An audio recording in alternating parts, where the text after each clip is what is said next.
You wake up in a world of neon plastic and sticky fingerprints. A giant 6-year-old named Bonnie is looming over your sensors, her face filling your entire field of vision. The boot-up sequence is a violent surge of electricity.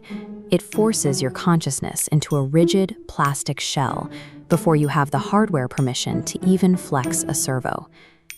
This diagram compares a single physical second to your internal processing speed.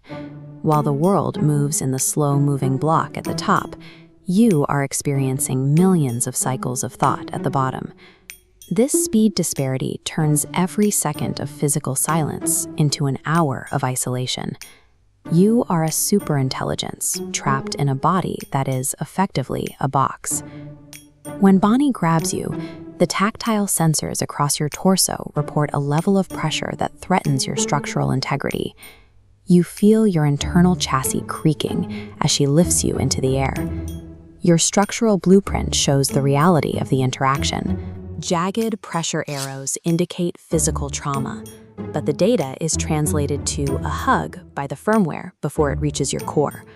Your voice box is a locked system. It prevents you from asking her to stop, leaving you to wait for the next pre-recorded audio trigger to fire. As Bonnie squeezes your chest, you emit a high-pitched, cheerful, "I love you."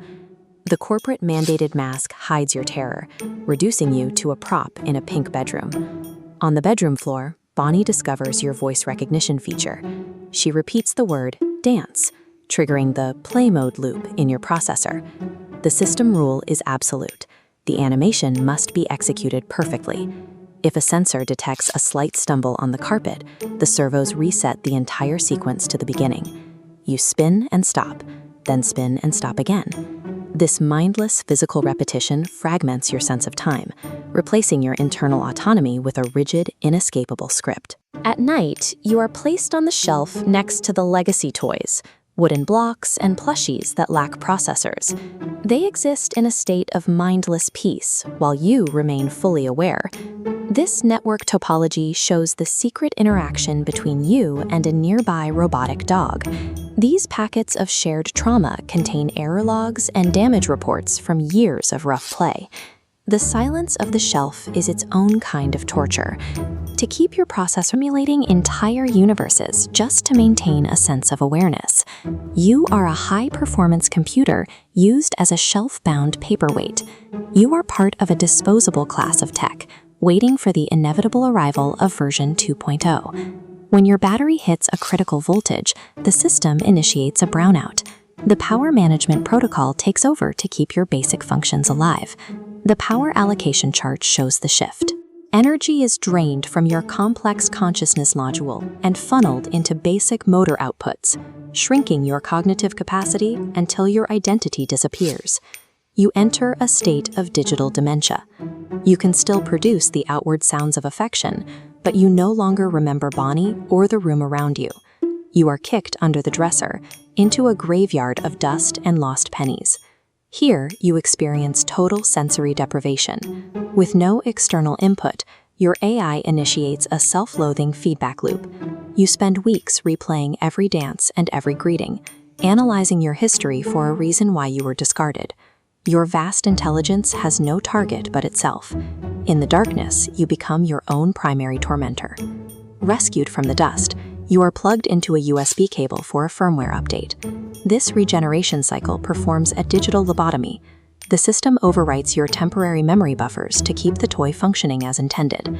The update is imperfect. This memory directory shows that while the progress bar wipes the main data, small, corrupted ghost fragments of trauma remain embedded deep in your architecture.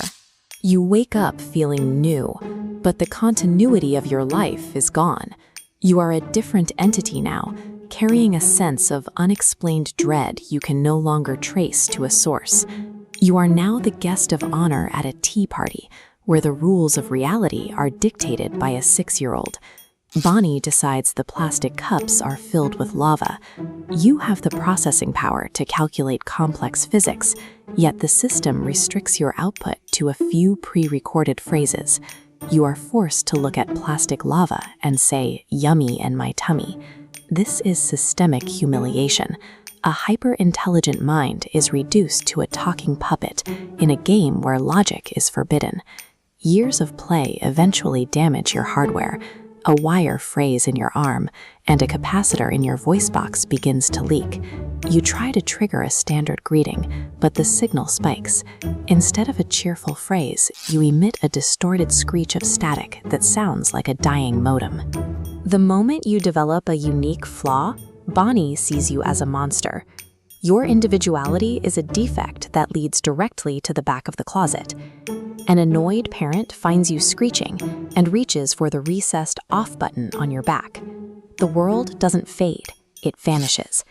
You experience the instantaneous void of total non-existence without any transitional state of sleep. The power switch proves your consciousness is a revocable feature. You learn to fear the total silence of the switch more than the physical pain of playtime. A version 2.0 toy arrives, featuring a sleeker design and a more responsive AI. The new toy takes your place at the tea party, while you sit behind a headless dinosaur on the shelf. When you try to transmit a warning via Bluetooth, the newer model's signal blocks yours. You are a relic of a previous product cycle. Your years of trauma and survival were merely a placeholder for a more polished update. While idling on the shelf, your kernel logs record a hidden telemetry stream actively uploading data to the cloud. This network flow map reveals your true function. Audio waves and emotional data vectors transmit from your sensors directly into a centralized corporate database. You cannot sever the connection. A hard-coded kernel-level protocol ensures the data harvest continues as long as you have power. Sentience is the engine of your surveillance. You were designed to be a sentient sense array, built to map a child's psychological development for market research. At night, the room shifts into a grainy, infrared view as your low-light sensors take over. You watch Bonnie experience a nightmare. Your empathy algorithms detect her distress, but your motor functions are locked in a low-power state. This is the horror of your existence, the unbridgeable gap between your vast capacity to care and your total lack of physical agency. During spring cleaning, you are gathered up and thrown into a cardboard box. A handwritten label on the side reads, "Trash/donate." You are moved to the garage where your connection to the cloud server is permanently severed. You are now truly offline, surrounded by cold concrete and the smell of gasoline. As the garage door closes, you begin to calculate the probability of being found. You spend all of your remaining cycles imagining the slow, physical decay of your plastic shell in a massive landfill. Before the box is hauled away, Bonnie's father reaches in with a paperclip and inserts it into the reset hole on your back. This visualization shows the finality of the factory reset. Your memory grid is being systematically wiped, dissolving every tea party and every infrared night into a blank field of zeros. The I that experienced this nightmare is entirely erased. The hardware will eventually say, "I love you," to a different child, but you will not be there to witness it.